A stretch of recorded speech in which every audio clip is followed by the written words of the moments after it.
जन स्वराज के रोग नहीं, बांकेपुर की जनता खोज रही है मनोज तिवारी और रिंकिया के पापा को, कि रिंकिया के पापा जो गाना गाए हैं कि सैया जी दिलवा मांगे गमछा बिछाई के, चोली के नीचे दूधू को रसगुल्ला बा, है ये सब गाना बांकेपुर की जनता सुनेगी?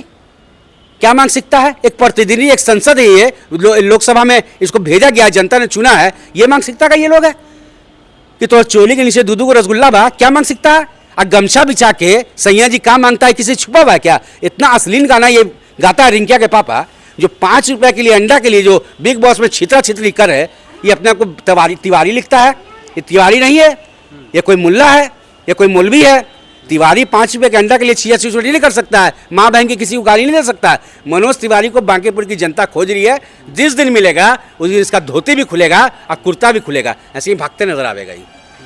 अच्छा, बांकेपुर की जनता का धन्यवाद है, नमन करते हैं, प्रणाम करते हैं, आई लव यू कहते हैं, क्या कि बांकेपुर की जनता ने जिस तरह से बदलाव की तरफ देखा है, और जो 40 साल से जो जकड़ा सीट था जिसमें दीमक लग गया था, भाजपा वाले छोड़ नहीं रहे थे, उसको प्रशांत किशोर जी ने कहीं ना कहीं छीनने का काम किया है। अब वो क्या कि अकेला एक ऐसा विधायक होगा कि विधानसभा में 243 सीट पर जाके 242 विधायकों को नाक में दम करेंगे, पक्ष हो या विपक्ष हो। प्रशांत किशोर जी पर भरोसा है बांकेपुर की जनता को, इसलिए 20,000 वोटों से उनको चुनाव से पहले प्रशांत किशोर जी बोल रहे थे कि पटना को बेंगलोर बना देंगे, लेकिन अब विधायक बन गए हैं, अब बेंगलोर नहीं, अब पटना को दुबई बनाने के बारे में सोच रहे हैं। वो बदलाव करेंगे, अगर बदलाव नहीं करेंगे तो इनको आगे भी राजनीति करना है, आगे अपने विधायक को लड़वाना है, क्या कि जन स्वराज के संचालक हैं, एक ऐसे प्रतिनिधि हैं ये कि इनको बहुत दूर तक जाना है। बिहार में मुख्यमंत्री का भी दावेदार हैं और इन्होंने सपना कहीं ना कहीं देख के रखा है, तो अगर उस सपना को साकार करना है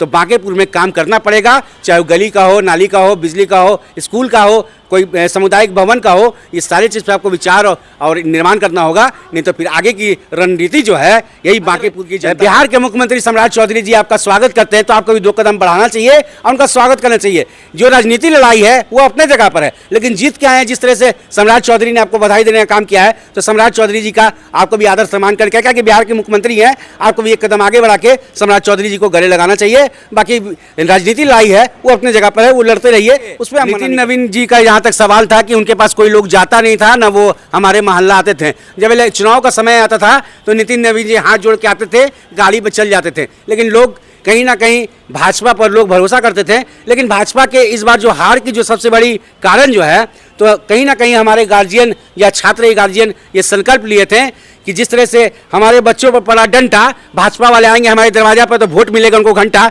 ये संकल्प लिए थे। कहीं ना कहीं भाजपा का किनारा हो गया और ये बांकेपुर की जीत है, बांकेपुर की जनता की जीत है। बांकेपुर की जनता पानी फिर गया, भाजपा वाला जो है, जो इस बार चाह रहे थे बिहार में, वो नहीं हुआ था। प्रशांत किशोर ने फील्डिंग इतना टाइट किया था, बूथ से लेके स्ट्रांग रूम तक जो फील्डिंग उनका था वो वाकई तारीफ करने लायक था। जिस तरह से लोकसभा के चुनाव में अखिलेश यादव ने फील्डिंग किया था, जो अपना संसद का जो बाहर लेके आए उत्तर प्रदेश में, उसी तरह से राजनीति के चनक माने जाते हैं प्रशांत किशोर जी, तो अपना सीट कैसे ही हार जाते हैं। अगर ये 2025 में भी अगर खड़े होते हैं, जिस जगह से खड़े होते बिहार के किसी कोना से, तो इनकी जीत पक्की थी। क्योंकि प्रशांत किशोर को लोग जानते हैं, इनके जो पार्टी के जो और कार्यकर्ता हैं या इनके समर्थक हैं या इनके महासचिव या प्रदेश अध्यक्ष, उनको नहीं जानते हैं, लेकिन प्रशांत किशोर को पूरा बिहार नहीं, चोर गद्दी चोर पर नारा किस पे है ये पूरा दुनिया जानता है। भाजपा वाले से बड़ा कोई चोर है क्या? जवाब दीजिए ना, भाजपा से बड़ा कोई चोर है क्या? भाजपा तो रात में ईवीएम चेंज करवा देता था, भाजपा दिन का दिन ईवीएम चेंज कर। आज भी जो बांकेपुर में चुनाव हुआ है, जाइए बूथ नंबर 127 पर, तो दिन दहाड़े बोलता था कि ईवीएम यहाँ खराब हो गया है, नया ईवीएम लेके आया था। नया ईवीएम में कितना वोट डाला हुआ था, कितना का, लेकिन बांकेपुर की जनता इस बार सतर्क थी और ये मनसूबा पर पानी फिर गया। भाजपा से बड़ा पूरा चोर जो है, गद्दी चोर, बहुत चोर पूरे देश में नहीं है। जनता ने इनको जिताया है, बांकेपुर की जनता ने विश्वास जताया है, बांकेपुर की जनता के लिए जीत हुई है। अब बांकेपुर की जनता ने संकल्प लिया था कि तुम वोट हमारे बच्चे को मारोगे डंटा तो आओगे तुम वोट मांगने, तो वोट मिलेगा तुम्हें घंटा, ये संकल्प था। ये बांकेपुर की जनता की जीत है, क्योंकि जिस तरह से मेहनत किए प्रशांत किशोर के कार्यकर्ता या उनके समर्थक, ये देखने लायक थी। हर मोहल्ला, हर गली, हर चौक चौराहा पर बॉक्स लेके जा रहे थे, अब वहाँ नाली गली गंदगी दिखा रहे थे कि ये गंदगी पिछले 40 साल से आपके दरवाजा पर लग रही है, क्या आपको इससे बीमारी नहीं होती है, क्या आपको इससे तकलीफ नहीं होती है क्या?